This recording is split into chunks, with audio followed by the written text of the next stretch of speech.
हाय दोस्तों, आप सभी को हमारे YouTube चैनल ऋषि स्टडी पॉइंट में बहुत बहुत स्वागत है।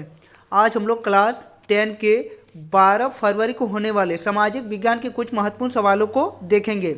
आज का हमारा यह वीडियो सेट 1 है।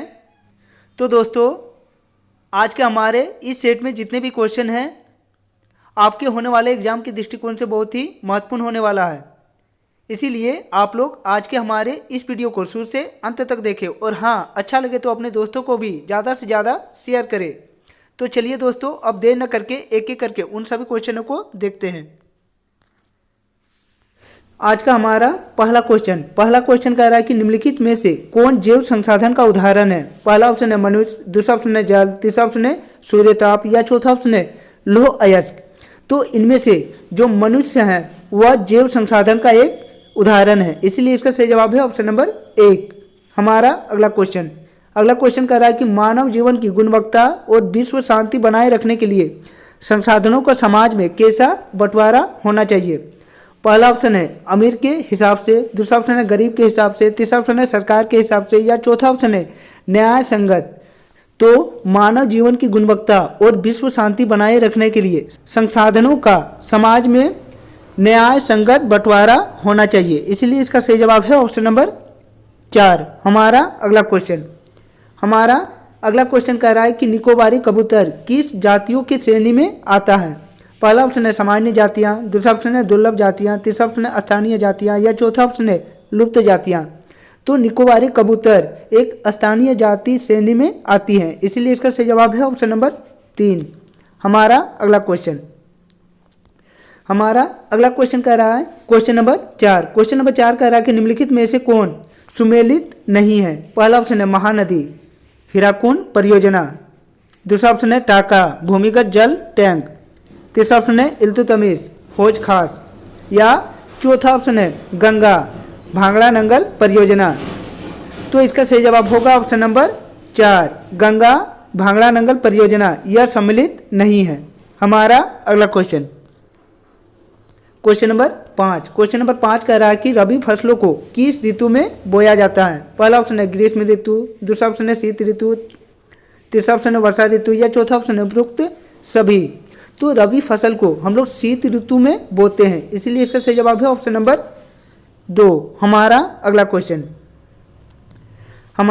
अगला क्वेश्चन कह रहा है कि चाय किस प्रकार की कृषि का उदाहरण है। पहला ऑप्शन है जीवन निर्वाह कृषि, दूसरा ऑप्शन है प्रारंभिक कृषि, तीसरा ऑप्शन है रोपण कृषि या चौथा ऑप्शन है झूम कृषि। तो चाय एक रोपण कृषि का उदाहरण है, इसीलिए इसका सही जवाब है ऑप्शन नंबर 3। हमारा अगला क्वेश्चन नंबर 7 कह रहा है कि झारखंड के गुहा और नोवामुंडी में कौन सा खनिज पाया जाता है। पहला ऑप्शन है लौह अयस्क, दूसरा ऑप्शन है कोयला, तीसरा ऑप्शन है तांबा या चौथा ऑप्शन है अभ्रक। तो झारखंड के गुहा और नवाडी लौह अयस्क के लिए सुप्रसिद्ध है, इसीलिए इसका सही जवाब है ऑप्शन नंबर 1 लौह अयस्क। हमारा अगला क्वेश्चन नंबर 8 कह रहा है कि निम्नलिखित में से किसका परिवहन पाइपलाइन द्वारा होता है। पहला ऑप्शन है पानी, दूसरा ऑप्शन है कच्चा तेल, तीसरा ऑप्शन पेट्रोल उत्पाद या चौथा ऑप्शन है उपरोक्त सभी। तो इनमें से जो पानी है, कच्चा तेल है और पेट्रोलियम उत्पाद है, इन सभी का परिवहन पाइपलाइन के द्वारा होता है, इसलिए इसका सही जवाब है ऑप्शन नंबर 4।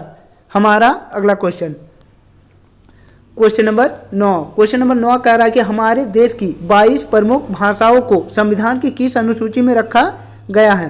पहला ऑप्शन है 8वीं अनुसूची, दूसरा ऑप्शन है 9वीं अनुसूची, तीसरा ऑप्शन है 7वीं अनुसूची या चौथा ऑप्शन है 6वीं अनुसूची।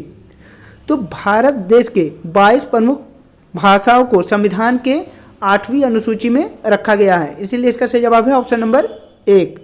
हमारा अगला क्वेश्चन नंबर 10 कह रहा है कि स्थानीय शासन व्यवस्था में कितना पद महिलाओं के लिए आरक्षित है। पहला ऑप्शन है 1/3, दूसरा ऑप्शन है 1/4, तीसरा ऑप्शन है 2/3 या चौथा ऑप्शन है 3/4। तो स्थानीय शासन व्यवस्था में महिलाओं के लिए 1/3 पद आरक्षित है, इसलिए इसका सही जवाब है ऑप्शन नंबर 1/3। हमारा अगला क्वेश्चन कह रहा है कि अमेरिका में नागरिक अधिकार आंदोलन कब हुआ। पहला ऑप्शन है 1968 से 1974, दूसरा ऑप्शन है 1954 से 1968, तीसरा ऑप्शन है 1974 से 1980 या चौथा ऑप्शन है 1980 से 1988। तो अमेरिका में नागरिक अधिकार आंदोलन 1954 से 1968 के बीच हुई थी, इसीलिए इसका सही जवाब है ऑप्शन नंबर 2। हमारा अगला क्वेश्चन नंबर 12। क्वेश्चन नंबर 12 कह रहा है कि भारत के राज्यों की विधानसभाओं में महिलाओं का प्रतिनिधित्व कितना प्रतिशत है? पहला ऑप्शन है 5%, दूसरा ऑप्शन है 4%, तीसरा ऑप्शन है 14% या चौथा ऑप्शन है 5% से कम। तो भारत के राज्यों की विधानसभाओं में महिलाओं का प्रतिनिधित्व 5% से कम है, इसीलिए इसका सही जवाब है ऑप्शन नंबर 4। हमारा अगला क्वेश्चन कह रहा है कि इनमें से कौन से देश में द्विदलीय व्यवस्था है? पहला ऑप्शन है भारत, दूसरा ऑप्शन है अमेरिका, तीसरा ऑप्शन है फ्रांस या चौथा ऑप्शन है जर्मनी। तो इनमें से जो अमेरिका है वहाँ द्विदलीय व्यवस्था है, इसीलिए इसका सही जवाब है ऑप्शन नंबर 2। हमारा अगला क्वेश्चन कह रहा है कि नेपाल में राजतंत्र को किस वर्ष समाप्त किया गया? पहला ऑप्शन है 2006, दूसरा ऑप्शन है 2008, तीसरा ऑप्शन है 2004 या चौथा ऑप्शन है 2005। तो नेपाल में राजतंत्र को 2008 में समाप्त कर दिया गया था, इसलिए इसका सही जवाब है ऑप्शन नंबर 2। हमारा अगला क्वेश्चन नंबर 15। क्वेश्चन नंबर 15 कह रहा है कि बोलिविया में पानी के निजीकरण के खिलाफ आंदोलन की अगुवाई किस संगठन ने किया था? पहला ऑप्शन है फेंडेकोर, दूसरा ऑप्शन है नापाम, तीसरा ऑप्शन है बैमसेप या चौथा ऑप्शन है कांग्रेस। तो बोलिविया में पानी के निजीकरण के खिलाफ आंदोलन फेंडेकोर संगठन ने किया था, इसीलिए इसका सही जवाब है ऑप्शन नंबर 1। हमारा अगला क्वेश्चन नंबर 16 कह रहा है कि केरल में शिशु मृत्यु दर कम होने का एक कारण निम्नलिखित में से कौन सा है? पहला ऑप्शन है सार्वजनिक वितरण प्रणाली का सही क्रियान्वयन, दूसरा ऑप्शन है उत्तम परिवहन व्यवस्था, तीसरा ऑप्शन है शिक्षा एवं स्वास्थ्य जैसी मौलिक सुविधाओं की पर्याप्त उपलब्धता या चौथा ऑप्शन है उच्च प्रति व्यक्ति आय।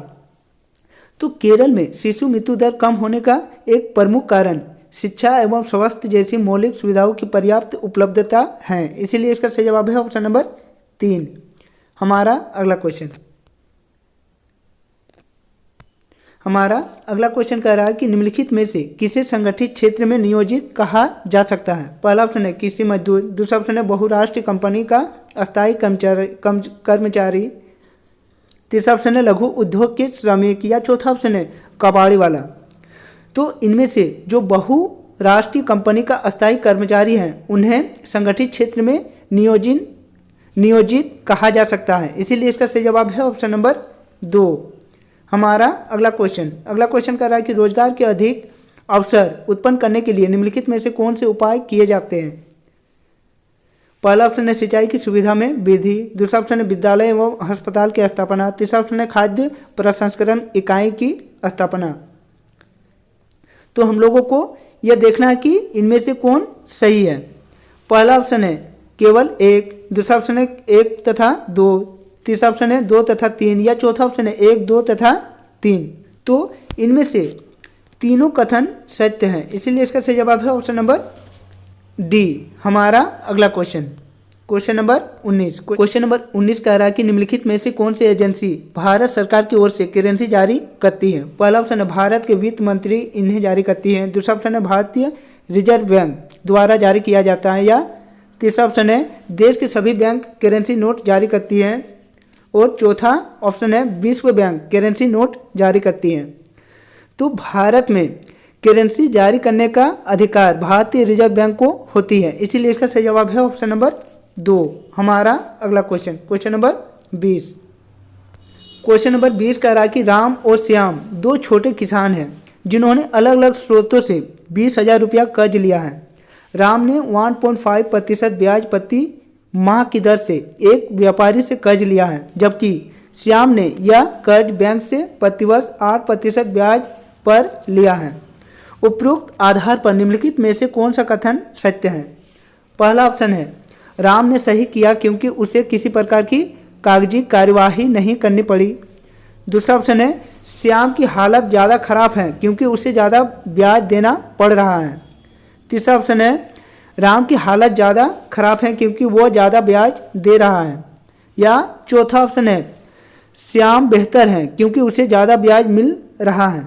तो इस सवाल का सही जवाब होगा ऑप्शन नंबर 3, राम की हालत ज़्यादा खराब है क्योंकि वह ज़्यादा ब्याज दे रहा है। हमारा अगला क्वेश्चन नंबर 21। क्वेश्चन नंबर 21 कह रहा है कि भारत सरकार ने सूचना का अधिकार यानी RTI नामक कानून कब लागू किया था? पहला ऑप्शन है अक्टूबर 2005, दूसरा ऑप्शन है अगस्त 2006, तीसरा ऑप्शन है जनवरी 2005 या चौथा ऑप्शन है नवंबर 2007। तो भारत सरकार ने सूचना का अधिकार यानी RTI कानून अक्टूबर 2005 को लागू की थी, इसीलिए इसका सही जवाब है ऑप्शन नंबर ए, अक्टूबर 2005। हमारा अगला क्वेश्चन नंबर 22। क्वेश्चन नंबर 22 कह रहा है कि सरकार द्वारा अवरोधों अथवा प्रतिबंधों को हटाने की क्रिया क्या कहलाती है? पहला ऑप्शन है वैश्वीकरण, दूसरा ऑप्शन है निजीकरण, तीसरा ऑप्शन है उदारीकरण या चौथा ऑप्शन है राष्ट्रवाद। तो सरकार द्वारा अवरोधों तथा प्रतिबंधों को हटाने की प्रक्रिया उदारीकरण कहलाता है, इसीलिए इसका सही जवाब है ऑप्शन नंबर 3। हमारा अगला क्वेश्चन कह रहा है कि अर्नेस्ट रेनेन किस देश के दार्शनिक थे? पहला ऑप्शन है जर्मनी, दूसरा ऑप्शन फ्रांसीसी, तीसरा ऑप्शन है अमेरिकी या चौथा ऑप्शन है भारतीय। तो अर्नेस्ट रेनेन फ्रांस देश का एक दार्शनिक था, इसीलिए इसका सही जवाब है ऑप्शन नंबर 2, फ्रांसीसी। हमारा अगला क्वेश्चन नंबर 24। क्वेश्चन नंबर 24 कह रहा कि फ्रांसीसी क्रांति कब हुई थी? पहला ऑप्शन है 1790, दूसरा ऑप्शन है 1857, तीसरा ऑप्शन है 1757 या चौथा ऑप्शन है 1957। तो फ्रांसीसी क्रांति 1789 ईस्वी को हुई थी, इसीलिए इसका सही जवाब है ऑप्शन नंबर 1। हमारा अगला क्वेश्चन नंबर 25। क्वेश्चन नंबर 25 कह रहा है कि यंग इटली भूमिगत संगठन के स्थापक कौन थे? पहला ऑप्शन है हिटलर, दूसरा ऑप्शन है नेपोलियन, तीसरा ऑप्शन है जोसेफ मेस्सिनी या चौथा ऑप्शन है कार्ल मार्क्स।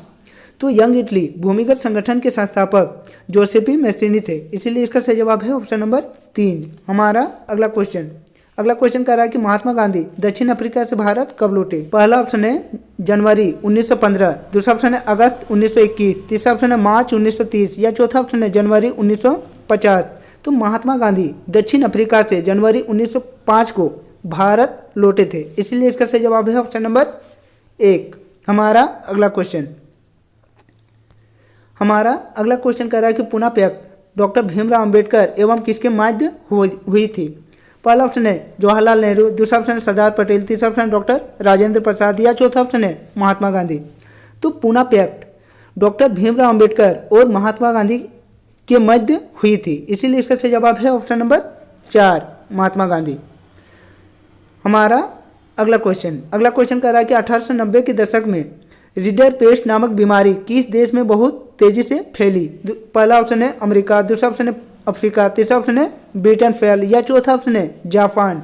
तो 1890 के दशक में रीडर पेस्ट नामक बीमारी जो जंतुओं में फैल रही थी वह अफ्रीका में बहुत तेज गति से फैली थी, इसीलिए इसका सही जवाब है ऑप्शन नंबर 2, अफ्रीका। हमारा अगला क्वेश्चन नंबर 29। क्वेश्चन नंबर 29 कह रहा है कि निम्नलिखित में से कौन देश मित्र राष्ट्र के पाले में था? पहला ऑप्शन है तुर्की, दूसरा ऑप्शन है ऑस्ट्रिया, तीसरा ऑप्शन ब्रिटेन या चौथा ऑप्शन है जर्मनी। तो इनमें से मित्र राष्ट्र में ब्रिटेन देश शामिल था, इसीलिए इसका सही जवाब है ऑप्शन नंबर 3, ब्रिटेन। हमारा अगला क्वेश्चन और हमारे सेट का आखिरी क्वेश्चन। अगला क्वेश्चन कह रहा है कि स्पिनिंग जेनी मशीन किसके द्वारा बनाई गई थी? पहला ऑप्शन है न्यूटन, दूसरा ऑप्शन है केपलर, तीसरा ऑप्शन है जेम्स हारग्रीव या चौथा ऑप्शन है राफेल। तो स्पिनिंग जेनी मशीन जेम्स हारग्रीव के द्वारा बनाई गई थी, इसीलिए इसका सही जवाब है ऑप्शन नंबर 3। तो दोस्तों, यदि आप लोगों को आज का हमारा ये वीडियो अच्छा लगा हो तो अपने दोस्तों को भी ज़्यादा से ज़्यादा शेयर करें, और हाँ, हमारे चैनल में नए आए हैं तो हमारे इस चैनल को सब्सक्राइब कर ले और बेल आइकन को दबा ले। और यदि ऐसे ही बाकी सेटों को भी देखना चाहते हैं तो उसका लिंक मैं इस वीडियो के डिस्क्रिप्शन में दे दूंगा, वहाँ जाके आप लोग बाकी सेट के वीडियो को आसानी से देख सकते हैं। तो चलिए दोस्तों, और एक नए वीडियो के साथ फिर मिलते हैं, तब तक के लिए बाय।